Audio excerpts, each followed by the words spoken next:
अफगानिस्तान में कूटनीतिक स्तर पर हुआ बड़ा बदलाव। भारत देगा तालिबान को मान्यता।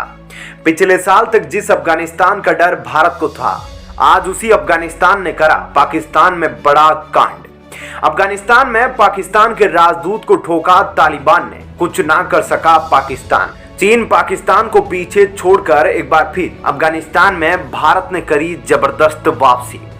अफगानिस्तान में भारतीय लोगों की जिम्मेदारी का ठेका लिया तालिबान, कहा एक कतरा भी नुकसान नहीं होने देंगे। मध्य एशिया तक पहुंच में अफगानिस्तान करेगा भारत की मदद। जी हां दोस्तों, एक बात से भारत का पड़ोसी देश पाकिस्तान अपने आतंकवाद को लेकर चर्चा में है और दोस्तों इस बार खुद पाकिस्तान आतंकवाद से जूझ रहा है। अफगानिस्तान में तालिबान राज आने के बाद पाकिस्तान को उम्मीद थी कि वह अब इस युद्धग्रस्त देश पर पर्दे के पीछे से राज करेगा। यही वजह थी कि पाकिस्तान की सरकार और सेना ने तालिबान की खुलकर मदद की।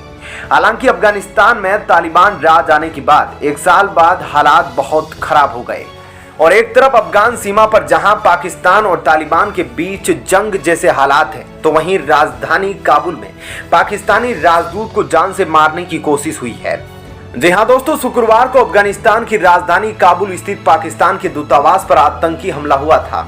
इस हमले की जिम्मेदारी इस्लामिक स्टेट खुरासान ISKP ने ली है। संगठन की तरफ से बयान जारी कर इसकी जिम्मेदारी ली गई। हमले में आतंकियों ने पाकिस्तानी राजदूत उबैदुर रहमान निजामनी को निशाना बनाया था। हमले में निजामनी तो बाल बाल बच गए, लेकिन उनके बॉडीगार्ड से जख्मी हो गए थे। हमले को मीडियम रेंज के हथियारों और स्नाइपर्स की तरफ से अंजाम दिया गया था। विदेश विभाग की तरफ से इस हमले के बारे में जानकारी दी गई है। दोस्तों, इस्लामिक स्टेट खुरासान ने पाकिस्तान मिशन के इंचार्ज उबैदुर रहमान निजामनी पर अज्ञात बंदूकधारियों ने उस समय निशाना बनाया जब वह दूतावास परिसर में टहल रहे थे, लेकिन उनकी सुरक्षा के लिए तैनात सुरक्षा कर्मियों ने उन्हें बचा लिया। सुरक्षाकर्मी इसरार मोहम्मद गंभीर रूप से घायल है और उनका इलाज चल रहा है। विदेश विभाग ने इस हमले के लिए अफगानिस्तान की तालिबान सरकार को जमकर फटकार लगाई है। पाकिस्तान के विदेश विभाग ने कहा था कि यह अफगानिस्तान की आंतरिक सरकार की जिम्मेदारी है और वह इस हमले की जांच करे, गुनाहगारों को सजा दे और पाकिस्तानी राजनयिकों और नागरिकों को सुरक्षा सुनिश्चित करे। दोस्तों, इससे पहले तालिबान राज आने से ठीक पहले भारत ने खुद को पूरी तरह से काबुल से निकाल दिया था। भारत के इस कदम पर विदेशी मामलों के विशेषज्ञों ने सवाल उठाए थे। भारत के जाने के बाद इस बात की आशंका बढ़ गई थी कि पाकिस्तान अफगानिस्तान का खुलकर इस्तेमाल करेगा। पाकिस्तान की हमेशा से ही कोशिश रही है कि वह अफगानिस्तान में भारत के प्रभाव को कम करे, साथ ही अफगानिस्तान को कश्मीर में सक्रिय आतंकियों के लिए पनाहगाह के रूप में इस्तेमाल करे। दोस्तों, भारत के इससे डर की वजह से पाकिस्तानी सेना ISI और तालिबान के बीच करीबी रिश्ते थे। यही नहीं, सितंबर 2021 में तालिबान सरकार आने के बाद ISI के तत्कालीन चीफ फैज हामिद ने काबुल का दौरा किया था। हालांकि एक साल में अब हालात बहुत बदल चुके हैं। पाकिस्तानी सेना और तालिबान के बीच आए दिन सीमा पर भीषण गोलीबारी और हवाई हमले हो रहे हैं। तालिबान ने पाकिस्तान को अलग करने वाली डूरंड लाइन को मानने से इनकार कर दिया है। यही नहीं, तालिबान के राज में तहरीक तालिबान आतंकियों ने पाकिस्तान पर हमले तेज कर दिए हैं। और दोस्तों, जिस तरह से हाल ही में पाकिस्तान के राजनयिक पर इस्लामिक स्टेट खुरासान के आतंकियों ने हमला किया, वह पाकिस्तान और अफगानिस्तान तालिबान के रिश्तों को लेकर काफी चीजें साबित कर चुका है। दोस्तों, जिस तरह पिछले साल अफगानिस्तान में तालिबान कब्जा करने की कोशिश कर रहा था, तभी उस समय कई बार इस्लामिक स्टेट खुरासान के आतंकियों ने तालिबानी आतंकी संगठन पर हमले किए थे और अफगानिस्तान में उनके शासन को नई चुनौती दी थी। और दोस्तों, उस समय अफगानी तालिबान ने अपने सत्ता पर कब्जा करते हुए इस्लामिक स्टेट खुरासान के आतंकी संगठन पर ताबड़तोड़ हमला करना शुरू कर दिए और इस आतंकी संगठन के कई आतंकियों को मार गिराया।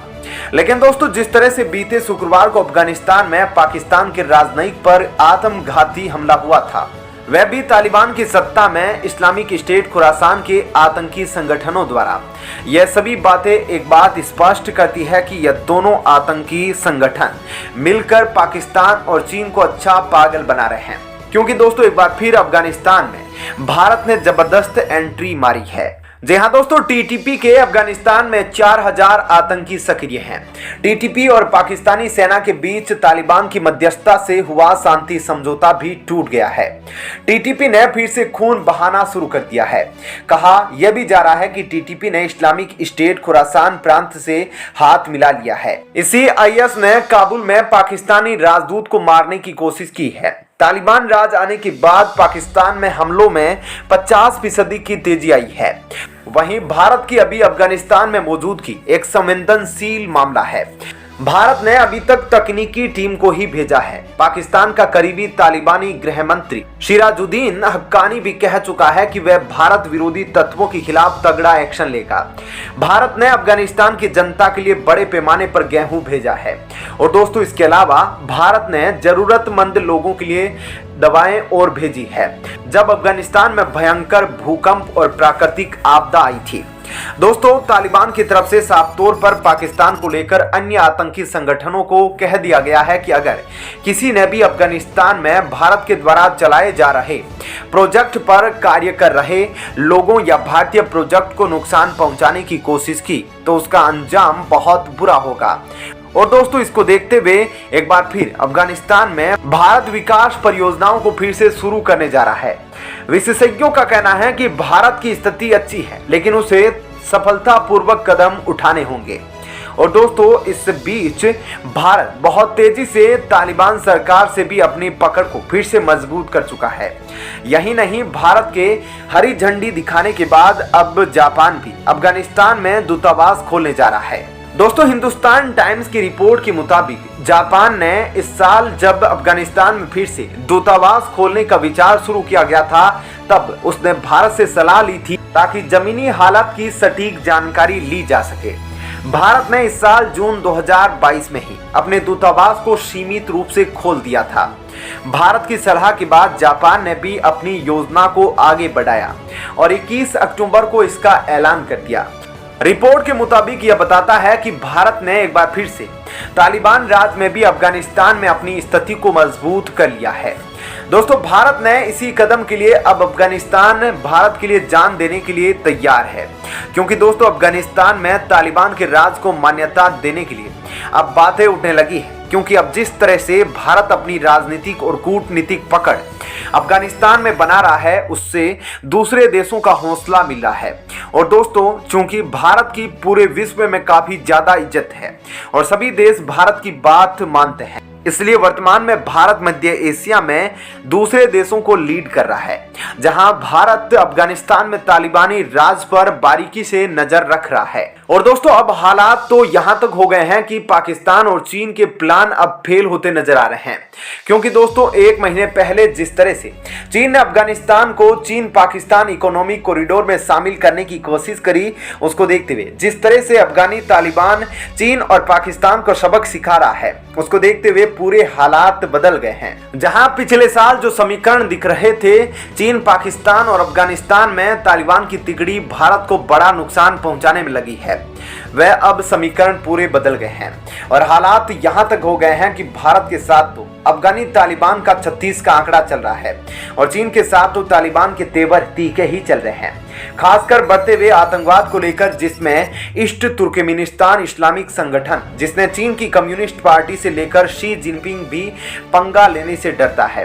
क्योंकि ईस्ट तुर्कमेनिस्तान इस्लामिक संगठन ने सिंजियांग में पहले काफी धमाके करे हैं, जिसका खौफ आज तक चीन के मन में है।